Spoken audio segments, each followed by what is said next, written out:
আসসালামু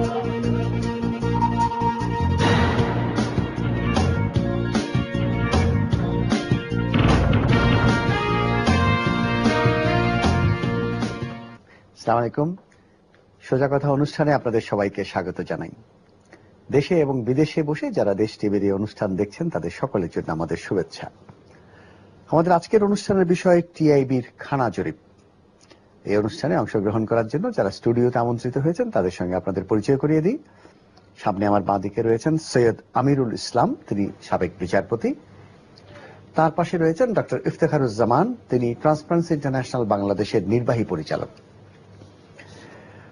প্রিয় দর্শক, আপনারা জানেন যে গত 23শে ডিসেম্বর ট্রান্সপারেন্সি ইন্টারন্যাশনাল বাংলাদেশ তাদের দ্বিবার্ষিক একটা জনমত জরিপ কর্মসূচি হিসেবে এবছরও বাংলাদেশের কতগুলো বিষয় নিয়ে 13টি সেক্টরের উপর খানা জরিপ করেছে এবং তার প্রতিবেদন তারা মিডিয়ার মাধ্যমে জনগণের কাছে প্রকাশ করেছে।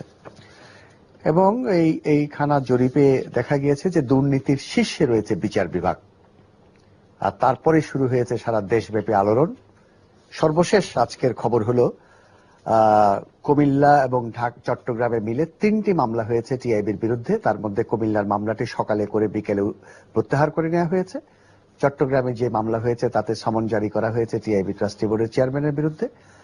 মোটামুটি বিচার বিভাগের নানান জায়গায় হুলস্থুল যাচ্ছে এবং আইনমন্ত্রী এবং অন্যান্য দায়িত্বশীল কর্মকর্তাবৃন্দ টিআইবির বিরুদ্ধে বিষোদ্গার করেছে।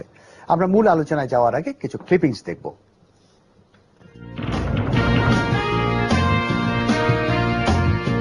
টিআইবি যে রিপোর্টটা করেছে বিচার বিভাগকে দুর্নীতির শীর্ষে নিয়ে গেলেন তারা, কোন আঙ্গিকে এবং কোন মাপকাঠিতে এটা আমাদের কাছে অস্পষ্ট।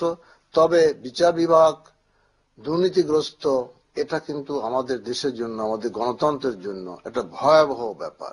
ধরে নেন একজন ক্লার্ক, একজন পিয়ন, সে যদি একটি মামলা হয়ে যাওয়ার পর কারো কাছ থেকে বকশিশ নেন অথবা অন্য কিছু নেন, সেই বিষয়টাকে বিচারিক কার্যক্রমের অন্তর্ভুক্ত বিষয় হিসেবে ধরা যাবে না। কারণ আদালতে রায় দেন বিচারক, তাদের কাছে তথ্য উপাত্ত অ্যাসিস্ট করার জন্য আইন তুলে ধরেন লয়াররা।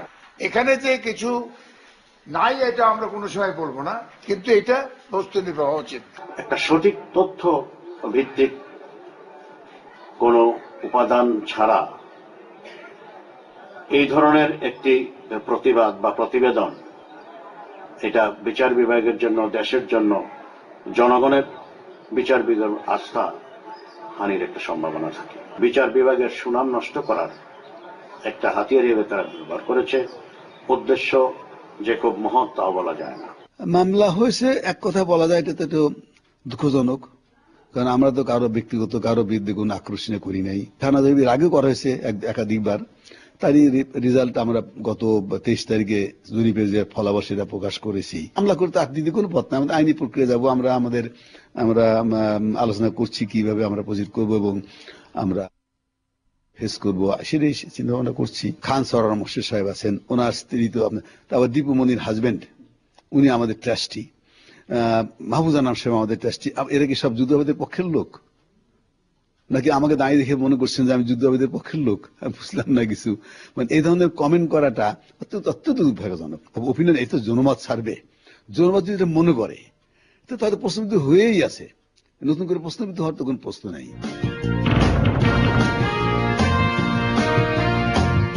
প্রিয় দর্শক, শুনছিলেন বিশিষ্ট জনদের মন্তব্য।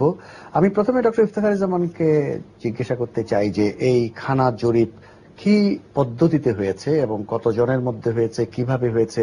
আমাদের দর্শকদের মধ্যে অনেকের মধ্যে বিভ্রান্তি থাকতে পারে বলে আমার আশঙ্কা। আপনি যদি কাইন্ডলি একটু পরিষ্কার করে বলেন। ধন্যবাদ। টিআইবি তো বিভিন্ন ধরনের গবেষণা করে, তার অন্যতম গবেষণা হচ্ছে এটা হচ্ছে যে আমরা 1997 থেকে পঞ্চম, প্রতি 2 বছর পর পর আমি গবেষণাটা করি, খানা জরিপটি করি। এবং খানা জরিপটি হচ্ছে কোনো জনমত জরিপ না, এটা কোনো ধারণার বিষয় না, এটা হচ্ছে যে মানুষের অভিজ্ঞতা সেটা সম্পর্কে একটা জরিপ। এবং এটা করার জন্য জরিপ বিজ্ঞান, পরিসংখ্যান বিজ্ঞানের যেই সর্বোচ্চ আন্তর্জাতিক এবং জাতীয় উৎকর্ষতার যে পর্যায়ে এসছে, তার যে নিয়মাবলী আছে সেটাকে চূড়ান্তভাবে অত্যন্ত বলবো যে নিখুঁত ভাবে আমরা চেষ্টা করেছি, কারণ এটা আমরা জানি যে এটা একটা দুর্নীতি বিষয়টা একটা স্পর্শকাতর বিষয়। সেখানে আমাদেরকে অত্যন্ত কশাস কেয়ারফুল হতে হবে, এবং সেটাই আমরা পদ্ধতিগুলো, আমরা যেহেতু সময় স্বল্পতা আছে আমি খুব বিস্তারিত না গিয়ে যেটা বলবো যে আমরা এই পদ্ধতি অনুসরণ করে সারা দেশে মানে 64 জেলায়, গ্রাম এবং শহর নগর পর্যায়ে আমরা 6000 খানাকে জরিপ করেছি। এবং জরিপটা, এবং এই যে 6000 নিয়ে প্রশ্ন উঠতে পারে, এখন 15 কোটি মানুষের দেশে 6000 মানুষের অভিজ্ঞতা কি, মানে আসলে কি রিফ্লেক্ট করে। এখানে হচ্ছে যে জরিপ বিজ্ঞান এবং যেটা আমি বললাম যে পরিসংখ্যান বিজ্ঞানের যে উৎকর্ষতা, সেটা আমাদেরকে যে পদ্ধতিগুলি শিখায়, তাতে বলা হয় যে আমি যদি জরিপ করতে হয়, যদি 15 কোটি মানুষের দেশে 15 কোটি মানুষের কাছে যাব, তাহলে জরিপ বিজ্ঞান আর কোনো অস্তিত্ব হতো না। এবং এইটা পদ্ধতিটা এমন ভাবেই প্রতিফলিত হয়, আমি যে সংখ্যাটিকে নমুনায়ন করবো বিভিন্ন multi stage sampling, random sampling যেটা বলে, সেটার মাধ্যমে যদি আমরা খানার যে চিত্রগুলো পেলাম অন্য মানে তথ্যে যাওয়ার আগে, মূল তথ্যে যাওয়ার আগে খানার যে চিত্রগুলো পেলাম, যেমন আমাদের গ্রামের এবং শহরের সংখ্যার যে মানে বিভাজনটা আছে, আমার জরিপের তথ্যে সেটা আসছে না, প্রকাশ হচ্ছে কিনা, আমার যে লিঙ্গ ভিত্তিক যে বিভাজন আছে সেটা প্রকাশিত হচ্ছে কিনা, ঠিক হচ্ছে কিনা, ধর্ম ভিত্তিক, বয়স ভিত্তিক, পেশা ভিত্তিক আমরা যাদেরকে জরিপ করেছি তারা জাতীয় যে চিত্র আছে সেটা সাথে প্রতিফলন করছে কিনা, এই ধরনের কতগুলো প্রাথমিক যে সূচক আছে যেগুলো একদিক থেকে হচ্ছে যে আমাকে বলে দেয় যে তথ্যগুলো আমরা পেলাম সেটা সঠিক পেলাম কিনা। আর তারপরে সাইন্টিফিক্যালি যে জিনিসটা আসে সেটা হচ্ছে প্রতিটা জরিপেই এই ধরনের খানা জরিপে আপনার একটা যেটা বলা হয় যে মার্জিন অফ এরর থাকে, +-5 যদি ভেরিয়েন্সটা হয়, এররটা থাকে, তাহলে সেটাকে সর্বোচ্চ গ্রহণযোগ্য হিসেবে ধরে নেওয়া হয়। 5-এর উঠলে হলে ভেরিয়েশনটা বেশি হলো, তখন একটা প্রশ্ন থাকতে পারে। আমাদের এই জরিপে যেটা সব সেক্টর যে খাতগুলোর কথা আপনি বলেন, 13টা খাতের উপর আমরা কাজ করছি, সার্বিকভাবে সেখানে আমরা দেখেছি 2 ভেরিয়েন্স, যেমন খাতওয়ারি 2 থেকে 6-এর মধ্যে সেটা ভেরিয়েন্স হচ্ছে। অতএব আমরা যেটা বলছি যে তথ্যগুলো এসছে সেটা ফুললি আমরা বলবো যে কনফিডেন্স লেভেল, হাইয়েস্ট পসিবল লেভেলটা আমরা অ্যাচিভ করতে পেরেছি, এবং তাতে ডেটা মানে তথ্য এবং এটা যে বিশ্লেষণ এবং যে প্রতিবেদনটা, সেটার বলবো যে জরিপ বিজ্ঞানে যেই বলবো যে লেভেল অফ ইন্টিগ্রিটি বা গ্রহণযোগ্যতাটাকে নিশ্চিত করার কথা, সেটা আমরা সর্বোচ্চ নিশ্চিত করতে পেরেছি। ধন্যবাদ ডক্টর ইফতেখারুজ্জামান। বিচারপতি ইসলাম, আপনার কি মন্তব্য উনি যে মেথোডোলজির কথা বললেন? এটা তো সর্বজন স্বীকৃত, এটাও একটা বিজ্ঞান, এবং এর উপর ভিত্তি করে সমগ্র বিশ্বে জরিপ কাজ চলে। কারণ কোন দেশেই আপামর জনগোষ্ঠীকে ইন্টারভিউ নেওয়া সম্ভব না, বাস্তব পক্ষে সম্ভব না। সেই জন্য এই বিজ্ঞানটার উদ্ভব হয়েছে এই জন্য যে random sampling, different group of age, পেশাভিত্তিক যেগুলি বললেন, এইগুলি দিয়ে। এখন আজকে আমরা যেদিন রিপোর্টটা বেরোলো সেদিন কিন্তু ওনারা যেখানে প্রকাশ করেন, এটা খুব সিগনিফিক্যান্ট আসপেক্ট আমার দৃষ্টিতে যেটা দেখা যাচ্ছে, সেখানে কিন্তু দুদকের চেয়ারম্যান সাহেবও ছিলেন। তিনি একটা মন্তব্য করেছেন যে টিআইবি রিপোর্টে দুর্নীতির যে চিত্র প্রতিফলিত হয়েছে, বাংলাদেশে আসলে দুর্নীতি তার চেয়ে অনেক বেশি ভয়াবহ। মানে ওনার বক্তব্য হলো সম্পূর্ণ চিত্রটা এর মধ্যে প্রতিফলিত হয় নাই, খানিকটা হয়েছে, তার চেয়ে অনেক বেশি মাত্রা। কিন্তু সেই সম্বন্ধে কেউ কোনো মন্তব্য করছেন না, সব মন্তব্য যা হচ্ছে টিআইবি রিপোর্টের উপর। এখন রিপোর্টের উপর ওই প্রথম দিনে দেখলাম আইন প্রতিমন্ত্রী এবং আমাদের শিল্পমন্ত্রী একটা রিয়াকশন দিলেন, তারপরে পরের দিন আমাদের মাননীয় আইনমন্ত্রীও দিলেন, দিয়ে বললেন যে এটা সঠিক না, তথ্য ভিত্তিক না, এটা উদ্দেশ্যমূলক। এখন একটা বক্তব্যকে বা একটা জরিপকে যদি আমি বলি যে এটা সঠিক না, তথ্য ভিত্তিক নয়, তাহলে তো তার আগে তো আমাকে কিসের ভিত্তিতে তারা জরিপ করলো সেই তথ্য উপাত্তগুলি আমার দেখা উচিত, তাদের কাছে জিজ্ঞাসা করা উচিত। এই যে ওনারা বলছে যে আমরা 6000 লোককে জিজ্ঞাসাবাদ করে এই সিদ্ধান্তে উপনীত আসছি, কই ওনারা তো এই কথা বললেন না যেন 6000 লোকের যে 6000 লোকের লিস্ট তোমরা দিয়েছো, বাস্তবে এই লোকগুলি নাই, দিস আর ফিকটিশিয়াস পারসন। তোমরা কতগুলি নাম দিয়ে আমরা বাস্তবে জিজ্ঞাসা করে দেখছি এরকম কোনো লোক নাই বাংলাদেশে। কিন্তু সেই রকম কোনো জরিপ না করে ওনাদের কাছ থেকে তথ্য কি সোর্সে ওনারা এগুলি পেলেন সেইগুলি জিজ্ঞাসা না করে সোজা বলে দিলেন এটা একটা উদ্দেশ্যমূলক। কিন্তু কেন ওনারা উদ্দেশ্যমূলক বলছেন, কেন ভিত্তিহীন বলছেন, সেরকম কোনো তথ্য কিন্তু ওনারা উপস্থাপন করছেন না জনসম্মুখে। তো আমি যেটা মনে করি যে টিআইবি রিপোর্টটাকে দেখেন, এখানে ওনারা একটা মুখবন্ধ দিয়েছেন, এখানে সেখানে বলছে আমরা আশা করছি সরকার ও সংশ্লিষ্ট অন্যান্য স্টেক হোল্ডার জরিপে প্রাপ্ত ফলাফল ও উপস্থাপিত সুপারিশমালা গুরুত্বের সাথে বিবেচনা করবেন।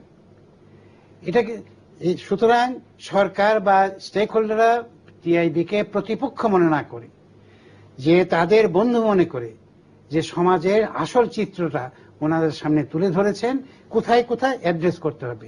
সুতরাং আমি মনে করি যারা সরকারে আছেন, যারা স্টেক হোল্ডার, তাদের বাস্তবতাকে স্বীকার করা উচিত। সত্যটাকে স্বীকার করে কিভাবে দুর্নীতিকে প্রতিরোধ করা যায়, এই দুষ্ট চক্র থেকে কিভাবে আমরা বেরিয়ে আসতে পারি, তার একটা পথ অন্বেষণ করা উচিত। আচ্ছা, বিচারপতি ইসলাম, একটা কথা আপনাকে বলি আপনার মন্তব্য শোনার জন্য। তথ্য উপাত্তের সমর্থন ছাড়া এই ধরনের মন্তব্য করলে সেগুলোকে খুব গুরুত্ব দেওয়া উচিত বলে মনে করেন আপনি? না, যদি দেয় সেই ক্ষেত্রে কিন্তু স্টেক হোল্ডার, যেমন এখন সরকার যদি মনে করে যেটা তথ্য ভিত্তিক নয়, তাদেরকে হেনস্থা করার জন্য জনসমক্ষে তাদের ভাবমূর্তিকে মানে হেওয়া করার জন্য এটা করেছে, তাহলে they have got legal remedy. আপনি যদি আমার বিরুদ্ধে এরকম একটা মন্তব্য করেন, আমি যেমন ব্যক্তিগতভাবে, আপনি সরকারের বিরুদ্ধেও যদি আপনি এমন একটা অবাস্তব মন্তব্য করেন যার উদ্দেশ্য হলো সরকারকে হেয় প্রতিপন্ন করা, তার জন্য কিন্তু তাদের আইনি ব্যবস্থা আছে। কিন্তু সেখানে গেলে আপনাকে দেখাতে হবে যে এটা তথ্যভিত্তিক নয়, আমাকে হেনস্থা করার জন্য একটা উদ্দেশ্যমূলক বক্তব্য। তো সেইটাতে সেই পথে তো ওনারা যাচ্ছেন না। এই যে দেখলাম 3টা মামলার মধ্যে একটা মামলা আছে, চট্টগ্রামের মামলাটা আছে। তো আমি আইনটার 499 ধারা এবং 500 ধারা আমার ক্ষুদ্র জ্ঞানে যা বুঝি, আর এই টিআইবি রিপোর্টটা কিছুটা আমি পড়েছি, তাতে আমি আমার ব্যক্তিগত আইন সম্বন্ধে যে ধারণা, তাতে আমি মনে করি যে কোনো মামলা লাই করে না। কিন্তু দেখলাম যে সমন্ত ইস্যু হয়েছে, সুতরাং সাব জুডিস ম্যাটার, এই ব্যাপারে ধন্যবাদ বিচারপতি ইসলাম। ডক্টর ফেরদৌসের কাছে আবার যাই। আমরা বিচার বিভাগ দুর্নীতির শীর্ষে, এটার মধ্যে আর বেশি যেতে চাই না।